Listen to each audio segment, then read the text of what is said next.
प्रथमं नैमिषं पुण्यं चक्रतीर्थं च पुष्करम् अन्येषां च तीर्थानां संख्या नास्ति महिता। आपने नैमिषारण्य के बारे में तो अवश्य सुना होगा, जिसे आम बोलचाल में नैमिष या नीमसार भी कहते हैं। उत्तर प्रदेश के सीतापुर जिले में गोमती नदी के तट पर स्थित एक अत्यंत प्राचीन और पवित्र हिंदू तीर्थ स्थल है। इसकी गणना भारत के सबसे महत्वपूर्ण और पूजनीय स्थलों में की जाती है। इस स्थान का महत्व न केवल इसकी प्राकृतिक सुंदरता में है, बल्कि यह अनगिनत पौराणिक कथाओं, ऋषि मुनियों की तपस्या और आध्यात्मिक ऊर्जा का केंद्र रहा। पौराणिक और आध्यात्मिक महत्व नैमिषारण्य का क्या है? नैमिषारण्य का उल्लेख वेद, पुराणों और प्राचीन धर्म ग्रंथों में बार बार मिलता है, जो इसके गहरे आध्यात्मिक महत्व को दर्शाता है। 88,000 ऋषियों की तपोभूमि है नैमिषारण्य। यह स्थान विशेष रूप से उन 88,000 ऋषियों की तपस्या स्थली के रूप में जाना जाता है, जिन्होंने यहाँ गहन ध्यान और साधना की। इन्हीं ऋषियों का ज्ञान प्रदान करने के लिए यहाँ कई महत्वपूर्ण शास्त्र भी रचे गए। वेद व्यास जी का है महत्वपूर्ण योगदान। माना जाता है कि महर्षि वेद व्यास जी ने यहीं पर वेदों का विभाजन किया, महाभारत की रचना की और श्रीमद्भागवत पुराण सहित अन्य कई पुराणों को लिपिबद्ध भी किया। उन्होंने 88,000 ऋषियों का ज्ञान प्रदान किया। चक्र तीर्थ का उद्गम। पौराणिक कथाओं के अनुसार जब ऋषिगण कलयुग के प्रभाव से बचने के लिए ब्रह्मा जी के पास गए, तो ब्रह्मा जी ने उन्हें अपना मनोमय चक्र, उन्हें मन की शांति से निर्मित पहिया दिया और कहा कि जहां एक चक्र गिरेगा वहीं जाकर वे तपस्या करें। यह चक्र इसी स्थान पर गिरा और इनकी नेमी यहाँ विषण हो गई, जिससे इस स्थान का नाम नैमिषारण्य पड़ा। यहीं पर चक्र तीर्थ का निर्माण भी हुआ। दधीच ऋषि का त्याग भी यहीं पर हुआ। यह पवित्र भूमि जहाँ ऋषि दधीच ने लोक कल्याण के लिए अपने शरीर की अस्थियां इंद्रदेव को दान कर दी थी, जिससे शक्तिशाली वज्र का निर्माण हुआ और असुरों का संहार हुआ। अष्टम वैकुंठ। वैष्णव परंपरा में नैमिषारण्य को अष्टम वैकुंठ की संज्ञा दी जाती है, जिसका अर्थ यह है कि भगवान विष्णु के 8 वैकुंठ धामों में से एक नैमिषारण्य है।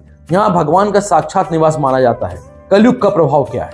ऐसी मान्यता है कि नैमिषारण्य में कलयुग का प्रवेश नहीं हुआ है।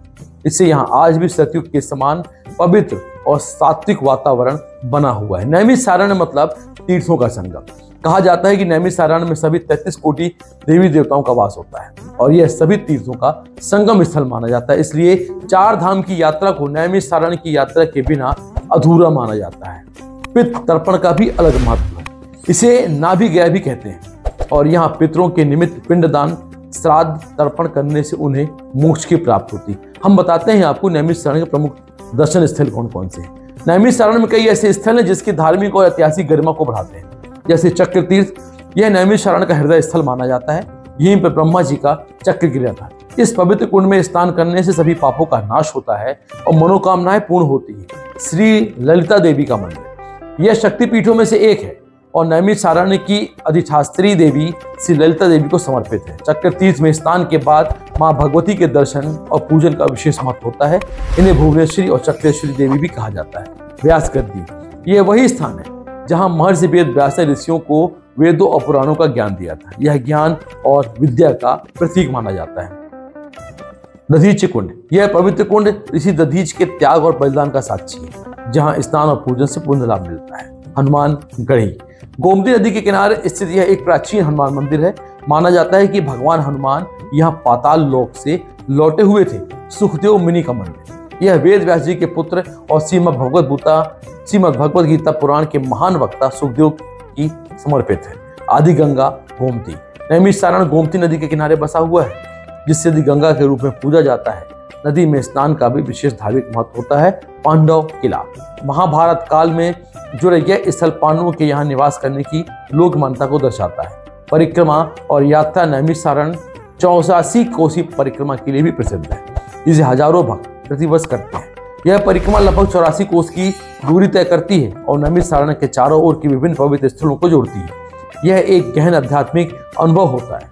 नैमिषारण्य का वातावरण अत्यंत शांत और आध्यात्मिक है, जो साधकों और भक्तों को आत्मचिंतन और शांति प्रदान करता है।